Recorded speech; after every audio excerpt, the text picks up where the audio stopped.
Ever crack open one of those like really old D&D modules? Mm-hmm. The ones you might have run, I don't know, years ago? Yeah? And get hit with this wave of like pure nostalgia. Oh, yeah. It's like stepping back in time. It is. But also you're looking at it and you're like, Yeah. huh, did these dungeons always feel this way? Uh-huh. Right. Like a little different than you remember. A little bit, yeah. Yeah, that's what we're diving into today. Okay.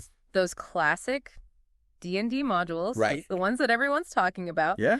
The ones that are topping the best of lists. Mm-hmm. And get this, sometimes even the worst of lists, too. It's fascinating. Yeah, it really is. Yeah. So to help us delve into this dungeon of D&D nostalgia, we have with us Oh, hello. an expert in all things D&D. Well, I don't know about all things. Uh-huh. I'll do my best, though. That's all we can ask. Uh-huh. So, I mean, it is interesting, right? These modules, especially the early ones, they hold this, like, special place in D&D history. They do. But were they actually good? Yeah. Or does that goodness come from something else? Something beyond just the mechanics and the dungeon map? Yeah. Yeah. It's a big question. Yeah. Like, what makes something good? Right. What makes a D&D module, stand the test of time? Yeah. And to help us kind of unpack all of this, Okay. we're looking at 2 articles by Paul Bellow over at LitRPG Reads. Familiar with it. Yeah. Yeah. So the first one are 10 best D&D modules of all time. Okay. Classic. And then the one that's really going to make us think, 6 worst D&D modules of all time. The overlap is fascinating. Oh, I know. There's some on both. Right. So to kick things off, we have to talk about Tomb of Horrors. Of course. I mean, this thing is practically D&D legend or infamy, Yeah. depending on who you ask. Yeah. It's on both. The best and worst lists. Yeah. How is that even possible? Tomb of Horrors is the perfect example of this whole thing. Okay. Like, it is famous for its difficulty. Oh, yeah. We are talking traps that, like, defy logic. Yeah. Encounters that are just designed to absolutely drain every resource you have before you can even think about casting a spell. Brutal. It is. It is brutal. Yeah. And it's the kind of module that can leave players feeling frustrated. Oh, yeah. Even experienced players. Totally. Like they've been outsmarted. Okay, so I will admit, I've lost a character or two to those infamous death traps. Yeah. But then why is it considered such a classic? Because under all of that, right? Yeah. Underneath all of that brutal exterior, there is some genius design in there. Okay. Gygax? The module's creator. Yes. He understood that sometimes the most memorable D&D experiences come from overcoming these ridiculous challenges Right. that force you to think differently. Okay. It's not just about, I hit it with my sword. Yeah. It's about problem solving.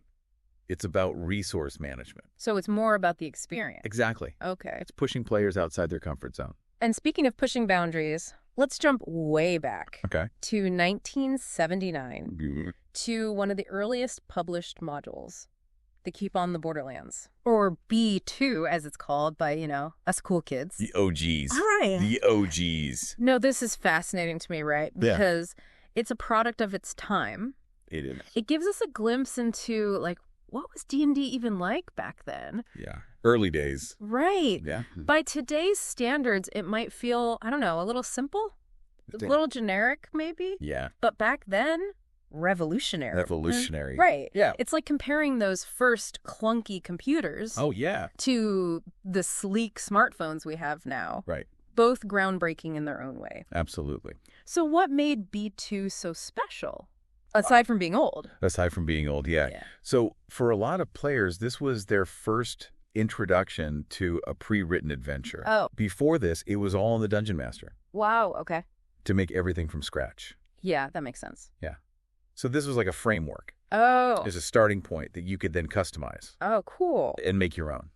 Okay. So it was kind of like a toolbox for creating your own adventures. And that DIY spirit, Yeah. that's always been such a huge part of D&D, right? It has. It always has been. Taking these base modules and then making them your own. Exactly. But was it actually fun to play? But Or is it on the best of list purely out of nostalgia? well, that's the thing about fun in D&D. Okay. It's subjective. Right. What one person thinks is fun, another person's like, this is boring. Right. For some people, keeping the Borderlands, they love the simplicity. It's a straightforward dungeon crawl. Mm-hmm. Clear goals. You've got your goblins, you've got your orcs. Yeah. Like the classics. The classics. No crazy plot lines or anything like that. Just a good old dungeon delve. Exactly. So it's like comfort food, but for D&D, there you go.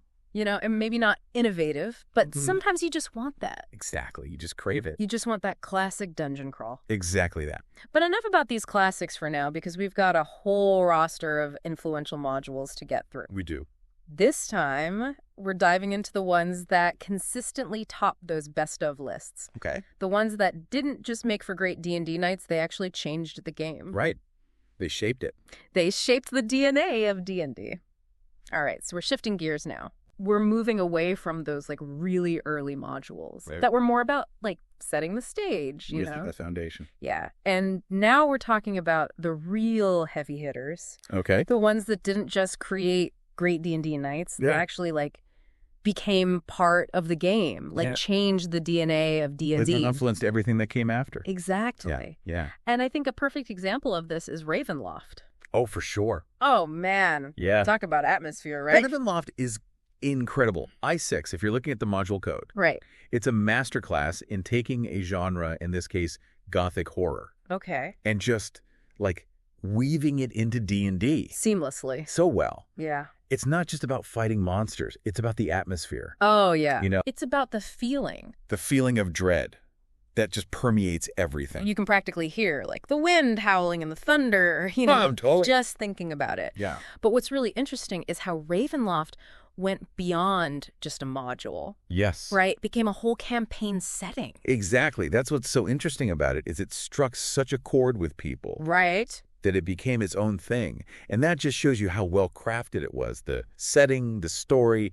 I mean, Strahd von Zarovich. Right. Such a great villain. Now he's fantastic. So tragic. Right. So good. Just stuck in his castle. Yeah. It's like D&D by way of like Edgar Allan Poe. There you go. Yeah. Right. A little dark, a little gloomy. Yeah, yeah. But we love it. Exactly. But not every game needs to be doom and gloom, right? Right. Right. Sometimes you want to play those like epic adventures. Yes. You know, with the shining heroes. Of course. And, you know, world-ending threats. Yeah, yeah. Saving the world kind of thing. Yes. Yeah.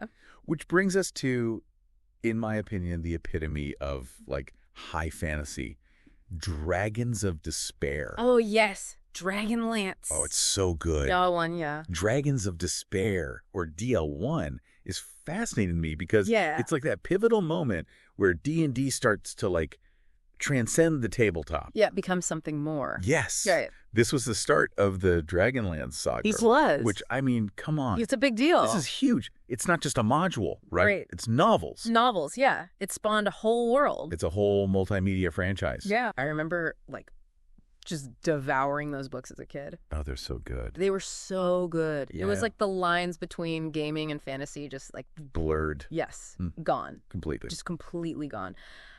But for those who haven't had a chance to experience Dragonlance, what made DL1 so special? Okay, so DL1 is a really good introduction to a much larger world. Okay. That's what they were going for with that one. Okay. It's designed to take your characters from first level to, like, third level. Okay. Just to kind of ease you into this, like, epic conflict. Okay, cool. With Tychesis and her armies. So it's like this small little intro to a much bigger thing. Cool. Yeah, it's a great module.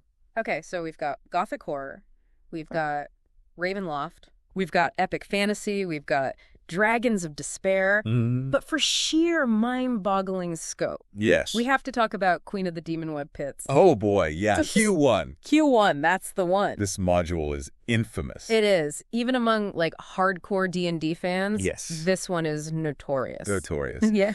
So tell us a little bit about Queen of the Demonweb Pits. What's it all about? Okay, so Queen of the Demonweb Pits is the culmination of the D series. Okay. Right? Of modules. Okay. And when I say culmination, I mean this thing is massive. Oh, okay. This is a campaign that could take you years to play. What? Potentially real-world years to play. Spans multiple planes of existence. Oh, my God. It's crazy. Okay. And it all culminates in this battle against Loth. Of course, the Queen. The Demon Queen. Yeah. Yes. It's like the Mount Everest of D&D modules. It is. It's a huge undertaking. Yeah, not for the faint of heart. No.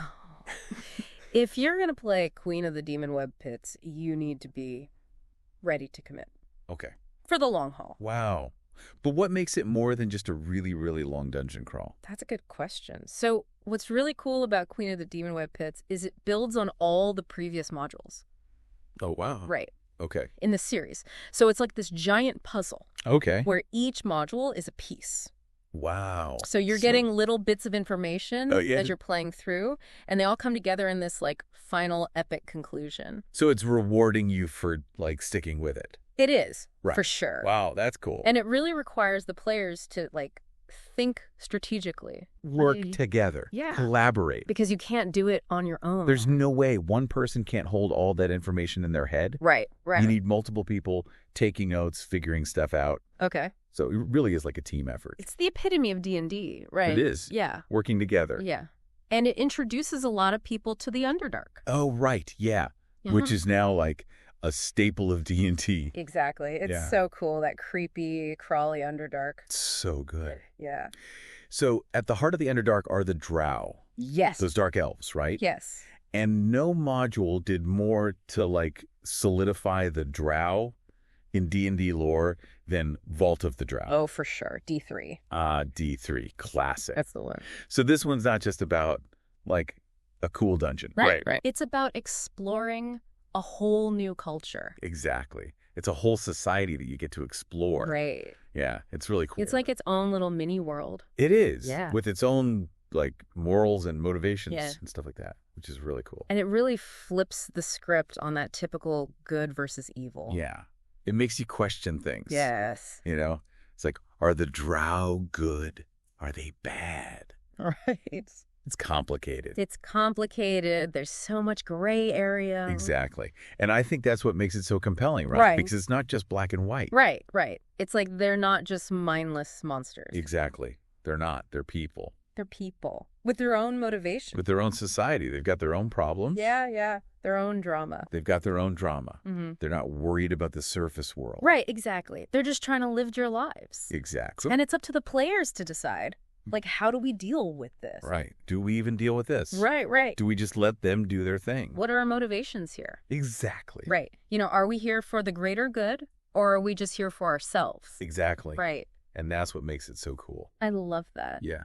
You know, for all the dungeon crawling in these classic modules, it's amazing to me how they also manage to, like, weave in such rich lore. So much. It's incredible. And world building. Yeah. It's really cool. Yeah. They really put a lot of thought into it. It's like they're giving you this glimpse into this, like, fully realized world that's just, like, begging to be explored. Yes. Beyond the confines of this one adventure. That's what I love about it. Yeah. Yeah. There's so much potential. Exactly.